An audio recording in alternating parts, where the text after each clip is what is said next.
안녕하십니까. 오모리 일본어입니다. 저희가 오늘은 히라가나 글씨 연습 9번째 시간을 공부하시도록 하시겠습니다.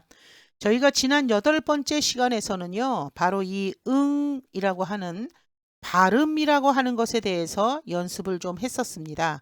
이 발음이라고 하는 것의 구조는 받침구시를 하는 구조였었죠. 저희가 오늘은 또 다른 글씨를 가지고 연습을 하시도록 하시겠습니다. 저희가 오늘 공부해야 될 내용은요, 바로 이 초금이라고 하는 것이에요. 초금은 그러면 과연 어떤 것인가 한번 살펴보시도록 하시죠. 초금이라는 것은요, 우리가 타행 중에서 우리가 이 행이라고 하는 히라가나를 사용할 때 행이라고 하는 용어를 주로 많이 사용합니다. 히라가나 암기하실 때 타행이라고 하는 것은요, 그 다음 지, 즈, 테, 토 이렇게 밑으로 내려오는 것을 우리는 행이라고 합니다. 타행 중에서 이 세 번째 있는 글씨, 요 즈라고 하는 글씨요. 이 즈라는 글씨를 이렇게 크게 쓸 때는 우리가 그냥 즈 이렇게 발음을 하시는데 이 글씨의 포인트는 바로 작게 쓴다는 것입니다. 작게 쓰게 되면 그때서부터는 즈라고 하는 구시를 못하게 되는 거예요. 그렇게 하고 받침으로 사용하게 됩니다. 받침이라고 하는 것은 지난 영상에서 8번째 시간에서 공부했었던 이 바로 응이라고 하는 것과 같은 구조를 가집니다. 어떤 역할을 한다고 그랬냐 하면 뒤에 글씨에 따라서 영향을 받고 그 뒤에 글씨에 따라서 받침을 결정을 하고 읽을 때는 바로 앞글씨에 붙여서 받침으로 내려서 읽는다 라고 하는 그런 것이 응이라고 하는 구조였어요. 그거와 똑같이 생각하시면 되실 텐데 지난 시간에 하셨던 이 응이라고 하는 것은 미음, 니은, 이응 이렇게 세 가지 받침을 하셨던 것에 반해서 오늘 해야 될 이 초금이라는 것은 네 가지의 받침 발음을 합니다. 밑에 보시는 바와 같이 기역 받침, 시옷 받침, 디귿 받침, 비읍 받침 이렇게 네 가지를 하게끔 되어져 있는데요. 사실은 응이라고 하는 발음이라는 것을 잘 이해하셨다면 이 초금이라는 것은 그렇게 어렵지는 않습니다. 발음은 뒤에 오는 글씨가 마바빠, 사자 타다나라, 아하 카가와야 뒤에 올 수 있는 행이 굉장히 많았던 것에 반해서 오늘 해야 되는 이 초금이라는 글씨는 뒤에 올 수 있는 글씨가 한정적입니다. 카행이 올 때 기역 받침, 사행하고 만나면 시옷 받침, 타행하고 만나면 디귿 받침, 빠행과 만나면 비읍 받침합니다. 그래서 우리가 뒤에 연결되는 이 자음이 어떤 글씨가 오는가 그 자음의 첫 글씨와 동일하게 받침 발음하시면 됩니다. 제가 지금 이렇게 문법적인 설명을 드리면 이것만 자체만 가지고는 이해하기 힘드실 수가 있어요. 그래서 저희는 항상 예문을 가지고 단어를 가지고 연습하시는 것이 굉장히 효율적인 방법이라고 생각합니다. 그래서 역시 단어를 가지고 보시도록 하시죠. 뜻은 중요하지 않으세요, 지금요. 이 글씨를 과연 내가 어떻게 읽을 수 있을 것인가 읽어내야지 뭐 회화를 하든지 문장을 보실 수가 있으시겠죠. 그래서 일단 먼저 뜻은 제가 적지 않았습니다. 제가 이런 글씨를 읽고 싶어요. 지난 시간에 응이라고 하는 것에 이 응이라고 하는 글씨를 연습하실 때와 마찬가지 방법이라고 제가 좀 아까 말씀드렸죠. 빨리 초금이라는 것이 나오면 이 쯔라고 하는 글씨가 이게 지금 보시다시피 이렇게 글씨가 크기가 다른 것을 보실 수가 있죠. 이렇게 됐을 때 우리는 이것을 초금이라고 하는데 이 초금이라는 것이 나오게 되면 응과 마찬가지로 빨리 뒤에 있는 글씨를 보셔야 합니다. 뒤에 있는 글씨가 코자입니다. 코. 그런데 이 코라고 하는 글씨는 카, 키, 쿠, 케, 코, 카행하고 만나죠. 그래서 카행하고 만날 때는 기역 받침을 합니다. 그렇다면 이것이 기역 받침한다고 금방 말씀을 드렸으니까 영향은 이렇게 뒤에 글씨의 영향을 받아서 기역 받침을 한다고 결정을 내렸으면 이제 앞글씨의 밑에 글씨로 발음을 내리는 것입니다. 앞에 있는 글씨를 보셨더니 가 발음이 됐죠? 가라는 글씨의 밑에 조금 아까 결정난 기역 받침을 요 밑으로 내리시는 겁니다. 그래서 이렇게 각 이렇게 발음하시고 뒤에 있는 글씨는 좀 아까 읽었죠? 코라고 읽으셨고 우라고 하는 히라가나가 나왔는데요. 이 우라고 하는 히라가나는 여기서는 발음을 하지 않고 길게 발음을 하십니다. 우리가 길게 발음하는 거는 장음이라고 합니다. 장음에 대한 거는 제가 이제 나중에 다시 한번 언급할 텐데요.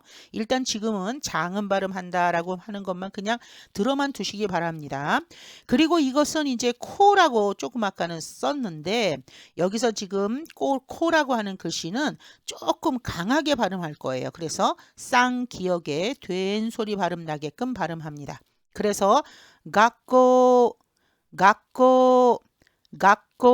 이렇게 발음합니다. 조금 빨리 하면 갖고 이렇게 발음하세요.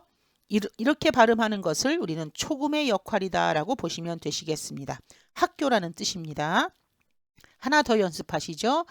초금이 나왔습니다. 그러면 빨리 뒤에 글자를 보십니다.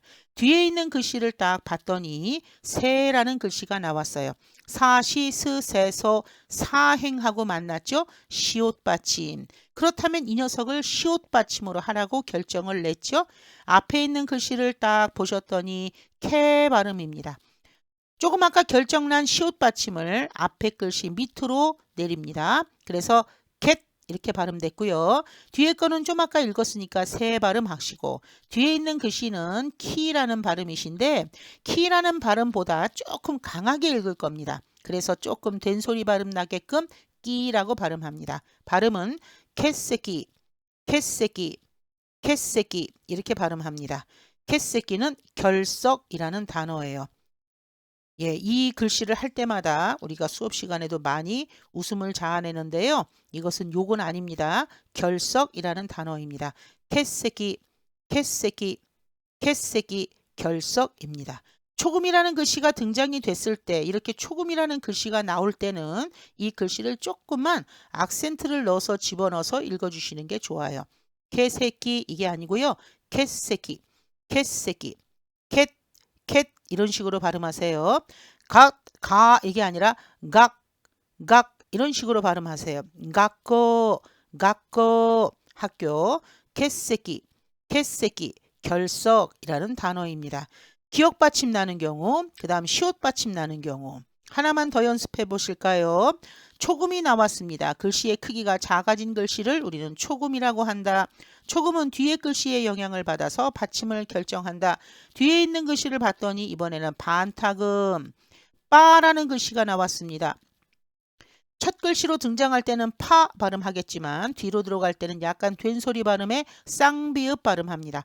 빠행하고 만났죠? 자, 그렇다면 비읍 받침, 이 녀석을 비읍 받침이라고 결정이 났습니다. 앞에 있는 글씨가 이 발음, 비읍 받침 밑으로 내려서 입 이렇게 발음하시고 맨 마지막에 있는 이 발음을 읽어주세요. 발음은 이빠이. 우리는 이 단어를 많이 알고 계시죠? 예, 가득이라는 단어이고 어떨 때는 한 잔이라는 뜻도 있습니다. 품사가 달라서 뜻이 달라집니다. 지금 뜻은 중요하지 않다고요. 이빠이 가득이라는 단어입니다. 하나만 더 연습해 보실까요?